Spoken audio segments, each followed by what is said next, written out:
are back talking about the 3-6 in the West, the Dallas Mavericks and the Portland Trail Blazers. They split their season series, 2 games apiece. The Mavs won 57 games, third team in NBA history with 11 straight 50-plus win seasons. That's an amazing streak. Dirk Nowitzki, 1,500 or more points in 11 straight seasons. I don't think it's a coincidence that those two stats are running simultaneously. Hey, the Blazers went 48 and 34. Third straight playoff appearance for them. 6-2 against the top 4 teams in the Western Conference. Since acquiring Gerald Wallace at the deadline, that has a lot of people bullish on the Blazers. One of them who is not, Dirk Nowitzki. And for him, it's ring or bust. It's really about winning about championship now. I mean, I've been in this league for 13 years and had a great career, had some ups and downs, but really the ring is the only thing missing. So that's really my focus for the rest of my career. So to me, winning, losing the first round, losing the second round or third round is all the same, you know. As long as you end your season on a loss, that means you haven't won the ring. So to me, that's a disappointing season. So I signed on for 4 more years. So hopefully in one of those years we can get the job done. That'll be great. Rick Hamlet, Dennis Scott, Greg Anthony, and this question. Is this finally the right supporting cast to help Dirk Nowitzki win a championship? And that's the question with Dallas. I don't know if to win the whole thing yet. I think, Caron Butler going down really hurts him a lot. Bringing in Corey Brewer has helped him out on the defensive end. Dirk getting hot, getting his better play back going the right direction helps out some. Maybe they get out this first round, but I don't know if getting all the way to the championship. I see. Yeah, it's interesting. The Caron Butler loss for me was big, too, because it gave him another core guy offensively to really take some of the pressure off Dirk at times. Not having that, I think, is going to make it a tough challenge for this team moving forward to have a chance to legitimately win a world championship. Now, Greg, talk about Tyson Chandler. It seems like he's infused some energy and a defensive mentality into this team. He really has. And the thing that Tyson has brought is that ability not only to just score at times, as he's improved, I think, offensively, but he finishes everything around the rim. He's a terrific offensive rebounder, shot blocker, and a really good help defender, something they really did not have consistently at that center position. He solidified the front line. So I think defensively they're good enough to win it. I just don't know if offensively they're as good as they need to be. I want to talk about Jason Terry right now. He had the controversial tirade, I don't know, about a week or so ago, confronting J.J. Brea. Rick Carlisle came over. It was an ugly situation, frankly, but here's the bottom line. They have not lost since, okay? They came back to beat the Clippers in that game. They end the season on a 4-game winning streak. Was that actually a blessing in disguise? Possibly. I think at the end of the day, you go through those ups and downs that Dirk talked about. You press the reset button on this weekend. Now you're getting ready for the playoffs. And bottom line, this jet must take off frequently and often and fly through high altitudes and fly peacefully, no turbulence. If that happens, they have a chance to go deep because he's so much firepower coming off the bench. And to your point, Greg, maybe he is that third guy, to bring more firepower, knowing that they'll have Caron Butler coming in to help out. So, I mean, Greg, you've been in a lot of locker rooms. You've been in a lot of huddles. How can a situation like that help a team? Well, first of all, adversity oftentimes will help define who you are as a team. And so when you go through difficult times, seeing how all your guys respond to that, if it's a positive response, which is what we've had thus far for Dallas, that's a good thing. Because, listen, it's like a family. You're going to, it's like your brother. You're going to have some headbutting along the way. That's fine, and it's healthy. As long as it doesn't get personal and as long as it doesn't detract from what the objectives are, which I don't think it has for Dallas, that's a team focused on trying to win a world championship. Now, Greg, let's talk about your Blazers for a little while here. We're going to talk about Aldridge and Gerald Wallace in a moment. I want to talk about Brandon Roy right now. He's basically backing up Andre Miller at point guard right now, playing limited minutes off the bench. But I've read through the Oregonian that there's no minute cap on him right now. This is just his place in the rotation. How do you see Roy and his role going forward here, specifically in this series against Dallas? It's going to be interesting because he's one guy. Think about it. To have a guy now being a backup point guard who was unquestionably your best player, your first option, your primary scorer for the last several years, gives you an extra added luxury because I think now he's comfortable where he is physically. I think now he understands how he can impact the game, where he can be a factor for the team. But more importantly, The team knows where he is. And so now they're not as reliant on him to be that first option. They understand how they win now, and anything they get from him is a bonus. Yeah, I mean, he overcame double knee surgery. Could have been gone for the year. Came back, and he's helping this team out. Now, the starting point guard for Portland is Andre Miller. And, Dennis, you think that each year it's going to be that dip. He's well into his 30s. There's no dip. He keeps doing it year after year. He's Mr. Stability because he stays where every year. The game just doesn't go too fast, doesn't go too slow. He just stays in his lane and rides it out. And people forget the 52 points he scored on Dallas last year. See, people forget about that. I didn't forget you didn't forget about that. I didn't either. I think Rick Carlisle and his guys know about that, too. So with that being said, you just forget on how solid of a career Andre Miller has had. So I look for him to put his imprint and put pressure on Jason Kidd in the series. Miller versus Kidd, how do you see that going? It's going to be an interesting matchup because Jason takes away the post-up opportunities, I think, for Andre Miller because of his size. But Andre doesn't have to worry about Jason being the scorer. I think if I'm Andre Miller, I want to make Jason try to score and not let him be the facilitator.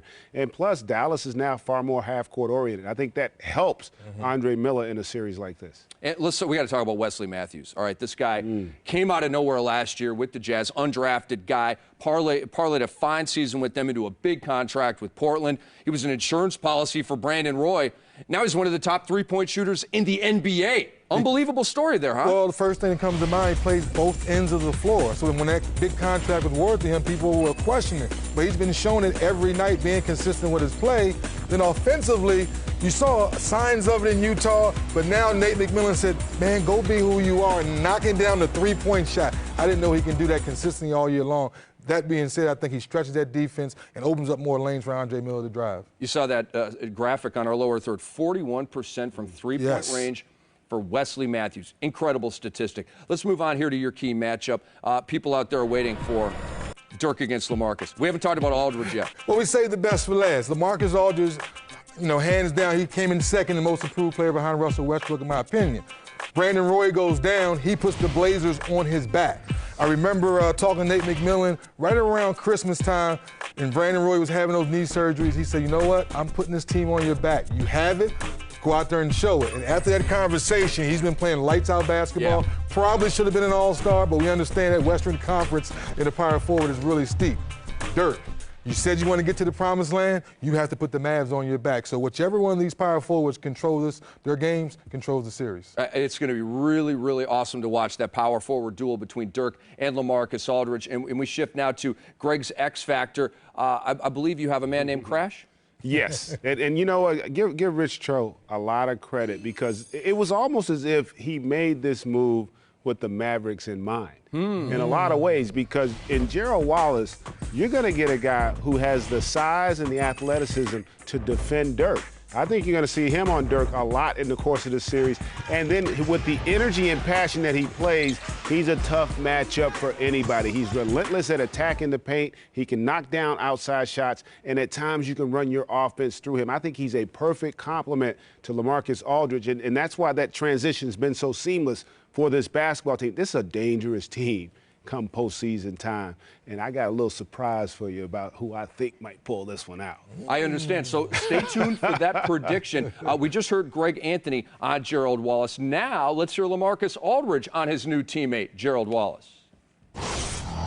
He's been big, people always talk about how physical, how he's, he do it all. And I think, I kind of knew that, but now that he's on my team, I can really see that, he's Crash. He puts his body on the line every night. He goes out, plays hard. He's a great three-point shooter. I didn't know that, until now. And he gets to the basket. I think he gives us a threat that we need at that three position that, teams can't really, play off of him, because he can shoot, and then any given night he can give you 20-plus points.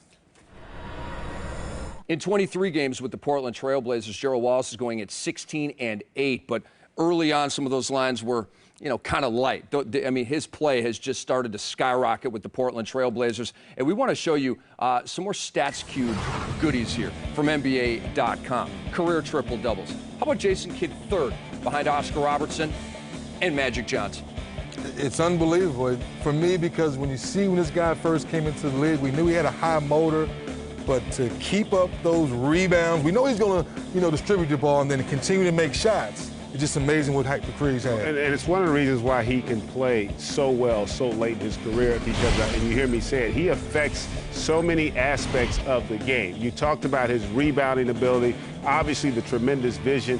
Defensively, now he can guard 2, sometimes 3 positions out on the floor. You forget how big Jason Kidd is. Jason Kidd's 6'4", about 215, right. 220. That's like a middle linebacker, outside linebacker, and he's still got good quickness and, more importantly, great basketball instinct. So that even makes him quicker, his ability to anticipate the action before it happens out on the floor. And anytime you are ahead of Wilt Chamberlain On anything. You're doing some significant work, and you're probably going to the Hall of Fame. I know one category he won't catch Wilt on, but we'll leave that one alone. All right. You're talking about 100-point games, right? Yeah, That's right. That's exactly what he's talking about. Hey, let's take a look at the series schedule right here. When and where you can find the 3-6 in the West, the Mavericks and the Blazers. Game 1 in Dallas, Saturday at 9:30 p.m. Eastern Time on ESPN. Keep the kids up late for that one. I'm telling you, it's going to be a fine game. Tuesday, it's Game 2 from Dallas at 9:30 on TNT. Game 3, the scene shifts to the Rose Garden in Portland, 10:30 TNT. TNT also has Game 4, and we'll see how it all works out from there. Prediction time. We'll hold off on Greg's bold prediction here. First, let's get Dennis's. Well, I like what Greg said earlier about Tyson Chandler. I think his defense really shores up that side. And I like what Dirk's talking about. He wants to be a leader and put the Mavs on his back. Mavs in 7. You know, I could see that being the case. You know, we didn't get a chance to talk about it. But remember, Marcus Camby, defensively, every bit that you get with Tyson Chandler, he's going to have an impact. And I do think you made a great point when you were talking about the key matchup. I think this is an opportunity for LaMarcus Aldridge to show that he's the best player in this series. And I think if that does come to fruition with the help from a guy like Gerald Wallace, I think Portland wins it. I'm picking the Blazers, my former team, one of many, to win this series in 6 games. In 6 games. Oh, 6, not 7. I think they close out at home. Okay. I think they get a split these first 2. I think they win the next 2 at home. Baby. Go to Dallas and lose, and then get the 6. We'll see. If they're up, won't be the first time I was wrong. Oh, I love it. If they're up 3-2 going into Game 6 of Rose, they better take care of business then. Going back to Dallas for Game 7. We'll be tough. I don't like their chances in that. But here's the deal. Here are the Game 1s, okay, in the Western Conference. Spurs-Grizzlies, Game 1, Sunday at 1 on TNT. Thunder-Nuggets, Game 1, Sunday at 9:30 on TNT. Mavericks-Trailblazers, Game 1, Saturday at 9:30 on ESPN. Lakers-Hornets, Game 1, Sunday, 3:30 on ABC. We're back to wrap up this show in a moment.